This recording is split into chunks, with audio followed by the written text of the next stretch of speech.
نکلتا ہے تو اللہ کے نبی صلی اللہ علیہ وسلم کی مکے میں پیدائش ہونے سے ٹھیک 1 مہینہ 25 دن پہلے کا واقعہ ہے جب یہ مکے کے قریب آ کر پہنچتا ہے. حالانکہ جب مکے والوں کو پتا چلا کہ یہ ڈھانے کے لیے مکہ ڈھانے کے لیے مکے کو گرانے کے لیے آ رہا ہے تو کچھ جماعتیں مکے سے نکلی, اس کے ساتھ جنگیں بھی ہوئی, مگر سب کو مارتا ہوا نکلا ہوا.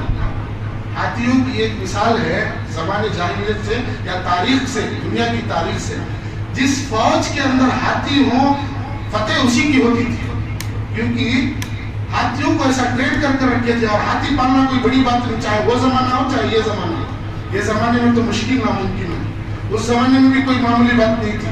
ہاتھیوں کو پالنا, پھر اسے ٹرین کرنا, پھر اسے جنگ میں لے کر پھر اس کے ساتھ رہبری کرنا بہت بڑا مسئلہ.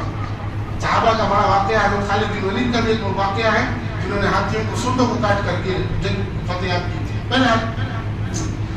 تو ابراہا کے ساتھ چھوٹی چھوٹی جنگیں قریش والوں کے ساتھ ہوتی رہی, سب کو مارتا گیا, آگے بڑھتا گیا. مکے کے قریب پہنچا تو دیکھا کہ کچھ اونٹیں چل رہے تھے. ابراہا نے کہا کہ یہ لگتا ہے کہ یہ پالتو اونٹ ہے, جنگل کے اونٹ نہیں ہے. ایک کام کرو, تمام اونٹوں کو پکڑ کر پھینک کر کھینچ کر یہاں لاؤ. اس نے چند لوگوں کو بھیجا, کھینچ کر لے کر آئے. تو اس میں کچھ لوگ بھی تھے, انہوں نے کہا کہ ارے کیا کر رہے ہو, کس کے اونٹ ہے پتا ہے تمہیں؟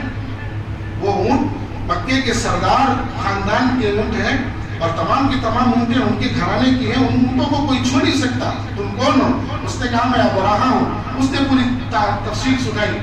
تو ان لوگوں نے سن کر کہا کہ نہیں, آپ جو بھی ہیں اپنی جگہ ہوں گے.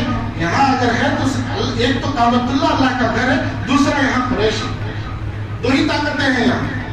تو وہ لوگ گئے, جا کر کے ان اونٹ جس کے تھے ان سے جا کر کہا کہ آپ کے اونٹوں کو ابراہا نے پکڑ لیا. وہ صاحب کون تھے؟ اللہ کے نبی صلی اللہ علیہ وسلم کے دادا تھے, عبد المطلب, جن کے اونٹیں پکڑ لی.